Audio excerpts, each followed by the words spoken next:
Kevin, races matter.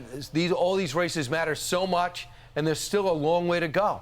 Yeah, a long way to go, and I'm very hopeful that eventually, perhaps as soon as Monday, we will have more clarity. Maybe today, although I frankly doubt it. Like the rest of us, the White House and everybody still trying to figure out what's going on in these races that we've been talking about, in particular a couple of Senate races that we're keeping a very close eye on, and the dozens of House races, just so we can get a gauge of who will actually be running the new Congress. At this hour, the House still looks favorable for the GOP, while the Senate, as you pointed out, is still a toss-up. So with that in mind, let's take a look at the numbers. 211 for Republicans, 192 for Democrats. Everybody believes at this point it's going to be a GOP run in the House.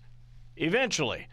We got all those races still out there. I just can't imagine what in the world is going on that we have so many House races that have yet to be called. How about the Senate? As you see, Republicans 49-48. If Laxalt gets over the threshold, it'll be 50-48, and then we'll wait for the last two to figure out where that all goes. Okay, how about the great state of Nevada? Speaking of the Senate, Laxalt right now still leading.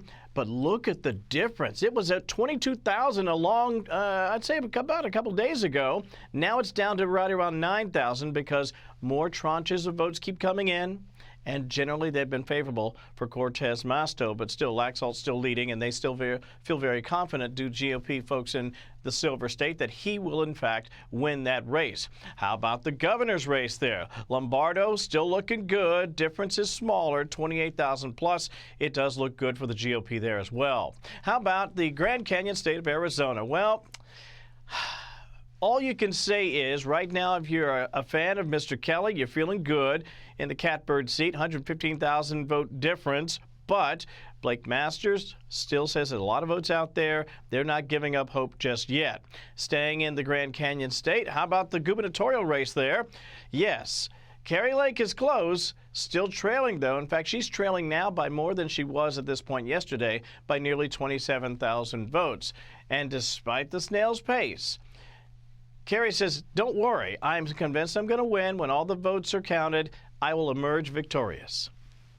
I am 100% going to win. I have absolute 100% confidence that I will be the next governor of Arizona. And I think the Republican Party should continue along with America First policies like we are. Meantime, in Georgia, it's runoff time in a few weeks as Mr. Walker and Mr. Warnock go head-to-head again, round two, to determine that state Senate seat. In the meantime, the Democrat isn't, frankly, talking about, kitchen table issues like the high cost of food or gas. Instead, Raphael Warnock is taking the low road, slamming Mr. Walker personally. We've seen that Herschel Walker has a disturbing history, a pattern of violence against women, against his own family. Is that who we want? He's not telling you the truth, and he's going to continue to be that hypocrite, that wolf in sheep's clothing. You got to get out and vote, and tell your friends to get out and vote. This is the most important election. Most important election.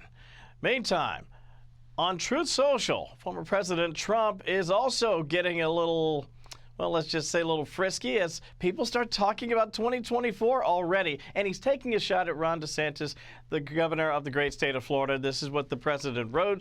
He calls him Ron DeSanctimonious. He says he's playing games. The fake news asking him if he's going to run if President Trump runs. He says, I'm only focused on the governor's race. I'm not looking into the future. Well, in terms of loyalty and class, that's really not the right answer. If you know the president, you know how he feels about loyalty, and he feels like he has helped Ron DeSantis in the past, and that the right thing to say, at least, is I'll stand down until and unless I hear what the president wants to do. He didn't say that.